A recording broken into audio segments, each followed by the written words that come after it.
Bonsoir à tous, bienvenue sur ATV Guadeloupe dans Questions Directes. Notre invité ce soir, Georges Hermin, bonsoir. Bonsoir à tous. Bienvenue sur ATV. La commune de Morne-à-l'Eau est en grande difficulté financière aujourd'hui, selon un dernier audit qui vous a été présenté d'ailleurs au sein du conseil municipal. Est-ce que vous êtes solidaire de la majorité municipale de Morne-à-l'Eau, même si vous êtes dans l'opposition, dans la minorité ? Voilà, je dirais qu'il y a eu, c'est vrai, un audit de la part de la municipalité qui a démontré aujourd'hui que la municipalité est en grande difficulté financièrement. Et l'audit vient confirmer en fait ce que nous avions déjà dit préalablement, que les finances de la commune de Morne-à-l'Eau ne sont pas au beau fixe. Et donc aujourd'hui, est-ce qu'on est, je dirais, solidaire de la majorité? Je dirais que nous sommes solidaires avec la population de Morne-à-l'Eau. Quand les choses vont dans le sens de la population, nous votons pour. Quand les choses vont à l'inverse, nous faisons des propositions. Et quand on continue à penser qu'on a raison, à ce moment-là, nous nous abstenons des fois et des fois nous votons contre. Vous comprenez ces difficultés aujourd'hui ? Ce que je dirais, c'est que nous savons qu'aujourd'hui, que l'argent est rare. Et nous savons aussi que l'ensemble des collectivités de France et de Navarre sont en difficulté. Mais il y en a ceux qui s'en sortent. Ce que je dirais aujourd'hui, c'est que Morne-à-l'Eau doit changer de politique depuis quelques années, devrait changer de politique depuis tantôt, puisque nous considérons que depuis plus de 9 ans que les choses vont mal. Et nous le disons. C'est pas parce que nous sommes, je dirais, à l'opposition, c'est parce que c'est une vérité qui se ressent à Morne-à-l'Eau et qui se ressent en Guadeloupe. Les choses vont mal, comme vous le dites, l'audit vient encore le rappeler. Et donc, ce qui veut dire qu'il fallait mener une politique qui puisse prendre en compte les difficultés de la commune et donner des perspectives pour faire en sorte que nous puissions garder sur notre territoire certaines personnes en ce qui concerne le travail et en même temps aussi fluidifier la commune de Morne-à-l'Eau. Parce qu'aujourd'hui, il faut constater les choses. La commune de Morne-à-l'Eau est devenue, je dirais, un lieu contraint par rapport aux automobilistes et difficile pour un investisseur de venir sur le territoire de Morne-à-l'Eau. Mais quoi qu'il en soit, le contexte politique est compliqué actuellement à Morne-à-l'Eau. Vous qui êtes dans l'opposition, comment analysez-vous la situation puisque des voix s'élèvent déjà au sein de la commune pour réclamer la présence du maire de Morne-à-l'Eau qui est absent depuis plusieurs mois. Ce que je dis, c'est vrai que... Est-ce que ça paralyse, selon vous, l'administration municipale ? Ça paralyse, on peut dire ce qu'on veut. Aujourd'hui, on n'expédie que les affaires courantes. Oui. On fait des conseils municipaux. Et c'est vrai que les choses simples et faciles, on arrive à les faire. Mais aujourd'hui, mener une politique et avoir, je dirais, à la tête de cette équipe-là, je dirais, un meneur qui puisse donner le cap, eh bien, ce n'est pas le cas. Et c'est pas...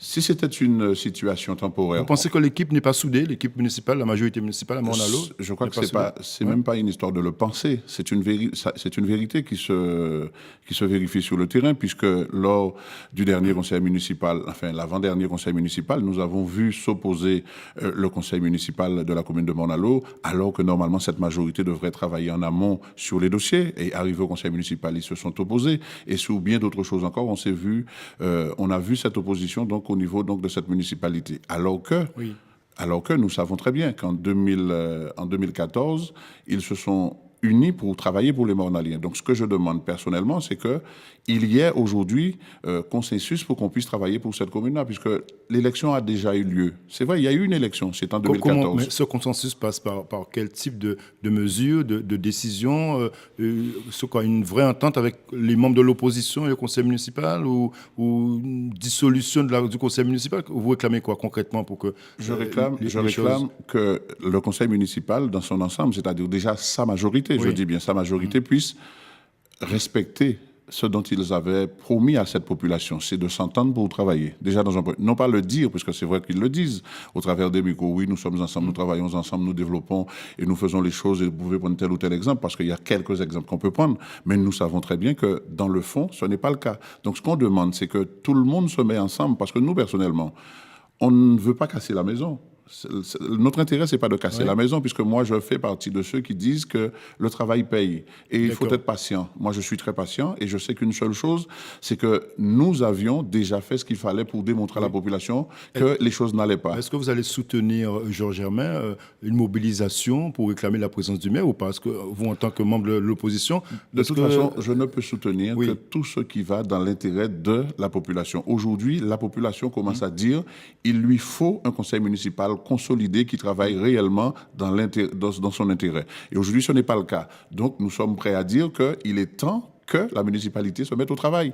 C'est pas nous qui allons donner le là, puisque aujourd'hui, ce que nous allons faire et ce que nous avons toujours fait, c'est dire les choses qui ne vont pas, comme je le fais ce soir, sans mépriser personne, sans critiquer personne, puisque nous ne sommes pas à ce niveau-là. Mais je dis que la commune de Morne-à-l'Eau et la population de Morne-à-l'Eau méritent du respect, et le respect, c'est qu'on puisse travailler pour elle au travers, bien entendu, des difficultés que nous avons. Georges Germain, vous êtes conseiller régional également, mais vous êtes aussi suppléant on se souvient, du député maire des Abîmes, Éric Jalton. Alors, hier, Éric Jalton a déjà annoncé son candidat pour les prochaines élections législatives. Ce sera Rosan-Rosduel. Et vous? Alors, je vais vous dire une chose, c'est que toute ma carrière, j'ai été clair politiquement. Le député maire sait très bien que Georges Germain n'est pas intéressé par ce poste-là. Parce que je l'ai toujours dit, je le répète, et je répéterai cela. Si demain je suis maire de ma commune, que le travail se fait, que j'arrive à prouver que sur le territoire de Morne-à-l'Eau, que je mène un plus-value pour la population, à ce moment-là, cela m'intéressera. Parce que je considère qu'il faut déjà démontrer. C'est vrai que je l'ai fait en tant que conseiller général. Donc en 2017, vous ne serez pas candidat aux législatives? Je ne serai pas candidat. Oui. C'est clair. Je n'ai pas l'habitude de courir derrière les postes. Et vous allez soutenir le candidat désigné par la FRAPP et Éric Jalton ou pas? Non, pour l'instant, avec les membres de mon équipe, nous n'avons pas encore décidé qui nous soutenons. Nous allons soutenir. Est-ce que justement, la commune de Morne-à-l'Eau doit avoir un candidat, que ce soit dans l'opposition au sein de la majorité municipale, selon vous? Je travaille avec un groupement politique, c'est-à-dire que nous avons une force politique sur le territoire de la Guadeloupe. Un de ces membres-là, il y aura un des membres qui sera candidat, et celui-là, on va le supporter. Mais pour l'instant, je dis, nous ne sommes pas dans la logique.